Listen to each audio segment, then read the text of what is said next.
안녕하세요. 재형쌤입니다. 교과서 18페이지 보고 있죠? 용해도 측정 방법 보겠습니다. 아래 표가 나와 있습니다. 왼쪽에 표준번호 나와 있는 6839번을 이 나라 표준인증 홈페이지에 들어가서 오른쪽 그림과 같이 입력을 하고 표준 분야의 화학 입력 검색을 누르면 해당 표준시험법이 아래 뜹니다. 밑에 뜬 창의 표준번호나 표준명을 클릭하면 국가표준시험법 창이 뜨고 왼쪽에 밑에 쪽에 PDF 이북을 클릭하면 오른쪽 그림처럼 표준시험법을 볼 수도 있습니다. 지난 첫 시간에 했던 내용이죠. 한 번 더 해봤습니다. 하지만 시험법이나 실험법, 용어 및 내용이 우리 학생들에게는 아직 어렵게 느껴질 겁니다. 이런 방법도 있구나 보시면 될 것 같습니다.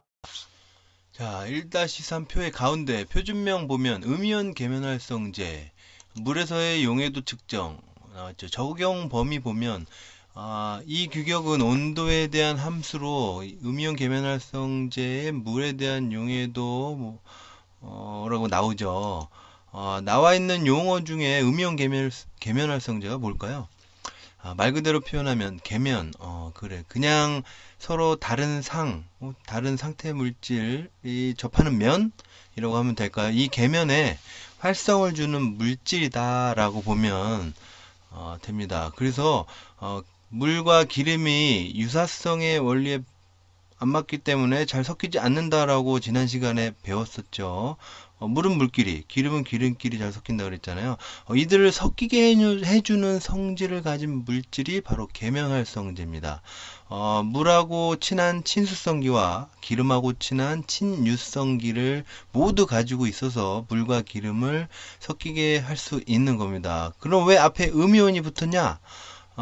화면의 오른쪽 윗 그림을 보세요. 물과 상호작용을 하는 머리 부분이 친수성에 음이온을 가지고 있으면 음이온 계면활성제, 친수성인 머리 부분이 양이온을 가지고 있으면 양이온 계면활성제라고 합니다. 이외에 다른 계면활성제 종류도 많아요. 계면활성제 우리 실생활의 종류로는 유화제 같은 게 있죠. 유화제가 뭡니까? 그렇죠. 물과 기름 성분을 잘 섞이게 해주는 것이죠. 화장품에도 들어가고 심지어 유제품, 음료수, 아이스크림에도 들어갑니다. 유화제가 또 여러분 집에 쓰는 비누, 그러니까 계면활성제, 비누, 세제, 주방세제 이런 게 모두 계면활성제인 거죠. 다르게 표현하면 표면 장력을 감소시키는 밑에 나와 있는데요. 표면 장력 감소시키는 물질이라고도 합니다. 표면 장력은 또 뭐죠? 점점 어려워지네요, 수업이. 졸지 마세요. 지금 게임하면서 보는 친구들 있나요? 자, 표면 장력은 현재 교과서에 없죠. 그래서 파워포인트로 좀 준비를 했습니다. 관련 내용을 교과서에 필기해 놓으면 좋겠죠. 자, 표면 혹은 계면의 면적을 최소화하려는 힘. 이것을 우리가 표면 장력이라고 합니다. 우리 실생활에서 어떤 물질이 표면 장력이 클까요? 어떤 물질이 크죠? 그렇죠. 물의 표면 장력은 다른 물질에 비해 상대적으로 좀 큽니다. 갑자기 왜 표면 장력 얘기를 하냐? 계면활성제와 관련이 있습니다. 오른쪽 그림을 보면 물 분자끼리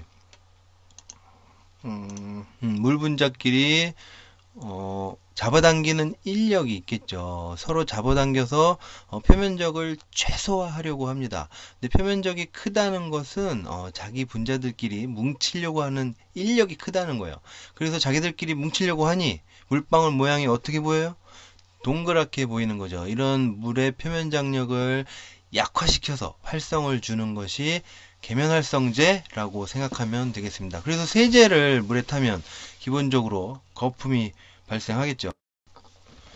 녹는 점 개요 보겠습니다. 녹는 점이 뭐냐? 외부 압력 1기압에서 고체와 액체 평형 상태의 온도라고 나와 있는데 여기서 평형 상태는 일정 온도에서 고체와 액체가 함께 존재한다 라고 보면 되고 그냥 고체 액체로 상태 변화할 때의 온도라고 보면 됩니다. 쉽게 얼음이 물이 되어 녹기 시작하는 온도 답 나오죠. 녹기 시작하는 온도, 녹기 시작하는 점. 옛날 책에는 융점 혹은 융해점이라고도 하니 단어도 알아두세요. 융이 녹이다, 화합하다는 뜻입니다. 표 넘어가겠습니다. 표는 그냥 넘어갈게요. 요즘 융점 측정 기계도 다 나와 있어서 디지털 기계로 분석을 합니다. 5. 자, 밑에 화합물의 구조식을 구하는 방법에서 화합물을 첫눈에 딱 보고 구조를 알 수 없기 때문에 분석 방법을 결정하고 분석 장비를 통해서 분석을 하게 됩니다. 첫 번째 X선 회절법 나왔습니다. 지난 시간에 설명했죠.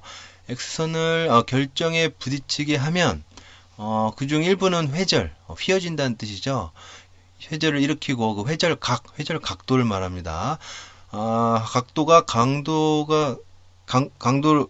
강도를 측정해서 물질의 종류와 양의 관계되는 정보를 알 수 있는 거죠. 그 다음에 두 번째, 핵자기 공명 분광법을 봅시다. NMR이라고도 하는데요. 분석할 화합물을 강한 자기장 속에 넣고, 라디오파를 쪼이면, 화합물이 라디오파를 흡수하는 형태를 관찰하여 구조를 분석하는 거죠. 뒷장에 다시 나옵니다. 그래서 병원에 가면 엑스레이 말고 우리 MRI 한번 찍어봅시다 할 때 그 MRI도 이 핵자기 공명 분광법으로 하는 원리랑 같습니다. 자, 오른쪽 6번 물질에 따른 화합물의 화학적 특성 분석 및 분석기기 이렇게 나왔는데요. 1번 유기화합물의 분석시료 어쩌고저쩌고, 2번 무기화합물의 분석시료 대상으로 따른 분석법 이렇게 나왔는데 비교해보면 되겠습니다. 뒤쪽에 나오니 다음에 다시 설명하겠습니다. 중간에 보면 MS라고 써있는 게 있죠. MS는 보통 매스 스펙트로메트리라 그래서 질량 분광법, 질량을 분석하는 방법이에요. 이렇게 써있죠. SFC는 초임계 유체 크로마토그래프라 그래서 기체와 유체 중간 정도 분석할 때, 그래서 일정한 고온이 고압 한계를 넘어선 상태에 도달했을 때 그때 유체를 분석하는 겁니다. 그런 식이고요. 잠깐 근데 여기서 유기물, 무기물 나누는 기준을 좀 알고 넘어가야 되는데, 혹시 알고 있나요? 유기물, 무기물, 물질 중에 뭐가 있냐 없냐로 따지죠. 어떤 거죠? 그렇죠. 탄소가 있냐 없냐. 있으면 유기물, 없으면 무기물이겠죠. 근데 탄소만 가지고 따지진 않아요. 그래서 수소도 포함하고 기타 원소도 포함해야 되는데 탄소를 가지고 있어도 무기물에 속하는 예외적인 애들이 있습니다. 여기 일산화탄소, 이산화탄소, 시아나물, 탄산염 등은 탄소를 함유하고 있지만 무기물로 구분합니다. 그러니까 법칙에는 항상 좀 예외가 있어요. 그 다음에 무기물은 탄소가 없는 거죠. 그다음 화학적 특성을 분석할 수 있는 좀 이제 넘어가겠습니다. 7번 화학적 특성을 분석할 수 있는 기기 분석의 원리 및 적용 범위를 보겠습니다. 자, 1번 나왔습니다. 자외선 가시광선 분광 강도계. 우리가 자외선 UV 비스 이렇게 영어로 써 있는데요. 보라색을 우리가 퍼플이라고 영어로 하는데 다른 말로 뭐라고 하죠? 혹시 아는 사람? 그렇죠. 바이올렛이라고 합니다. 한문으로 보라색을 우린 자색이라고도 하는데요. 자색 고구마 들어봤죠? 갑자기 또 먹고 싶네요. 자색의 바깥쪽 선 하니 무슨 단어가 떠오르죠? 그렇죠. 자외선입니다. 자외선, 그러니까 영어로 하면 자외선이 바깥쪽이니까, 자색의 바깥쪽이니까 울트라 바이올렛 해서 UV, 영어 약자 써서 이렇게 부르고요. 가시선은 가시광선이죠. 그래서 우리가 비저블의 약자 비저블 라이트에서 비스 이렇게 써서 UV per 비스라고 써 있습니다. 옆에 스펙트로 포토메터라고 써 있죠. 이 분석법으로 여러분들이 3학년 때 분광 분석법, 화학 분석 기능사 자격증 시험을 보는 거죠. 공부하면 충분히 다 딸 수 있습니다. 원리를 보면, 용액 중에 물질이 빛을 흡수하는 성질을 이용하여, 시료의 농도를 측정하는 흡광 분석법으로, 빛을 흡수한다는 거죠. 그래서 분석한다는 거죠. 농도가 높을수록 흡수되는 빛의 양은 많아지고, 농도가 낮을수록 흡수되는 빛의 양은 적어지므로 용액에 투과한 빛의 세기를 측정하고 비교 분석하는 조작을 통해서 우리가 정량 분석을 하는 거죠. 여기 투명한 물과 농도가 진한 검정색 용액이 있다. 이 투명한 용기에 담았을 때 투과되는 빛의 양이 다르겠죠. 당연히 검정색으로 시커먼 용액은 빛을 쐈을 때 투과되기가 힘들겠죠. 이러한 원리를 이용한다는 것입니다. 그래서 흡수되는 빛의 정도를 우리가 흡수되는 빛 하니까 흡광도라고 하고요. 투과되는 빛의 정도를 우리가 투광도라고 합니다. 이거 다음에 나오니까요. 다음에 더 나오면 설명하겠습니다. 그래서 아까 나온 1-5표를 가장 간단하게 정리하면, 자, 유기화합물 주로 우리가 배울 거 뭘로 분석하냐? 크로마토그래피, HPLC라는 거, 그 다음에 기체 크로마토그래피, GC라는 걸로 분석을 하고요. 무기화합물은 뭐 여러 가지 분석법이 있지만 원자 흡수 분광 강도계를 이용한 AAS, 그 다음에 핵자기 공명 분광법 NMR을 주로 이용합니다.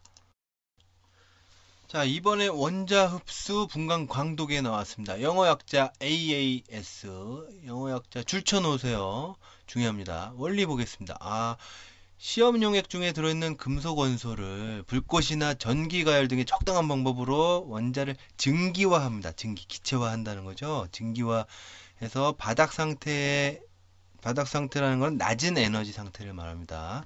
원자가 그 원자 증기층을 통과하는 빛으로부터 특정 파장의 빛, 모든 물질은 파장이 다 달라요. 그래서 빛을 흡수하는 현상을 이용해서 흑강도를 측정하고 시험 용액 중에 목적 원소의 농도를 구하는 방법입니다. 그래서 적용 범위가 70여 종의 금속 원소 를 분석을 합니다. 우리 실험실에 있습니다. 우리 학교에. 그래서 우리는 무슨 실험을 주로 하냐? 생수 있죠? 생수 속에 칼슘 들어있나, 나트륨이 들어있나, 이런 거를 실험을 합니다. 기회 되면 실험하도록 하겠습니다. 그래서 그런 게 있고요. 그 다음에 두 번째, 기체 크로마토그래피. 얘도 영어 약자 두 글자 뭐죠? GC. 기체가 가스죠. 그래서 G 크로마토그래피 해서 GC라고 합니다. 원리는 뭐냐면 이동하는 상, 계속 이동하는 거, 그 다음에 고정상, 고정돼 있어서 분리하는 거. 고정상이 충전된 관에서 두 가지 이상의 혼합물, 두 가지 이상의 섞여 있는 혼합물을 하나의 성분, 따로따로 성분을 분리할 때 사용하는 기계입니다. 기계. 그래서 계속 흘려주고, 그래서 그 혼합물을 분리하는 거죠. 고정상에 붙어 있는 어떠한 충전된 물질이 이렇게 이동상이 지나갈 때 친화력에 의해서 잠깐 잡고 있는 거예요. 그러면 친하지 않은 애들은 안 잡으니까 빨리 나가겠죠. 이 시간대로 분석을 하는 겁니다. 그래서 분석하는 이동상이 기체냐? 그러면 기체 크로마토그래피 GC. 그것이 액체냐? 액체면 LC, 액체 크로마토그래피죠. 그래서 밑에 보면 고성능 액체 크로마토그래피에서 원래 LC인데 성능이 좋아졌어요. 그래서 HPLC, 하이 퍼포먼스라는 단어가 앞에 들어간 거죠. 그래서 액체는 리퀴드, 그래서 HPLC, 이것도 단어 줄쳐놓고 좀 봅시다. 그 다음에 아까 설명한 핵자기 공명 분광법 NMR이라고 나오죠. NMR은 원자핵을 강한 자기장 속에 넣으면 핵 스핀 상태가 따라서 에너지 준위가 달라집니다. 그래서 이걸 이용해서 분석하는 거다. 그래서 아까 앞쪽에서 간단하게 좀 설명했었어요. 그 다음에 기타 분석기기에 유도결합 플라즈마 분광법, 질량 분광법, 아까 설명했죠. 매스 스펙트로메트리, 이런 거 있다라고만 알아두시고요. 나중에 다시 자세하게 할 겁니다. 플라즈마라는 단어가 나오는데요. 플라즈마 혹시 아는 사람? 플라즈마라는 단어는 초고온의 음전하를 가진 전자와 양전하를 띤 이온으로 분리된 기체 상태를 말하고, 얘는 극지방의 오로라 같은 것도 플라즈마의 일종이라고 합니다. 어디 보자. 자, 그 다음에 8번 기기별 화학적 특성 표준 분석 방법에 의한 통칙 나와 있는데요. 일단 넘어가겠습니다. 22페이지 보면 수행 내용이 나와 있습니다. 시료의 화학적 특성 확인 해서 화학물질 정보를 조사해 보라는 건데요. 화학물질 정보 시스템에 접속을 합니다. 검색창에 NCIS라고 쳐도 나와요. 그래서 좌측 상단 물질 검색을 클릭하면, 그래서 검색창에 CAS 번호, 국문명, 영문명, 화학물질 번호 등을 입력을 해서 물질을 조사해서 구조식, 뭐 분자량, 뭐 이런 화학적 특성을 확인하란 얘기죠. 그래서 다시 국가 인증 표준 종합센터로 들어가서 뭐 시험법도 조사하고, 그 다음에 나중에 또 배울 MSDS, 뭐 물질 안전 보건 자료 뭐 조사 등도 해서 물질을 분석하고 실험 방법을 알아보자, 뭐 이런 얘기입니다. 자, 이거는 교과서 31페이지에 나와 있는 시료 물질의 화학명을 모르는 경우 구조식을 추론하는 방법입니다. 그래서 교과서랑 똑같고요. 그림이랑 좀 추가했어요. 그래서 빨간색으로 되어 있는 거 뭐 좀 많이 설명했었죠. X선 회절법, 3번의 적외선 분광 강도계. 적외선은 이제 빨간색의 바깥쪽이니까 적외선, 인프라레드 레이, 뭐 이렇게 영어 IR. 그다음에 우리가 주로 시험 볼 때 쓰는 UV, 자외선, UV라고 보통 불러요. 그거는 안 나왔네요, 여기. 그래서 질량 분석기는 MS 이렇게 표현합니다. 좀 어려운 내용, 장시간 수업 듣느라 학생들 고생 많았습니다.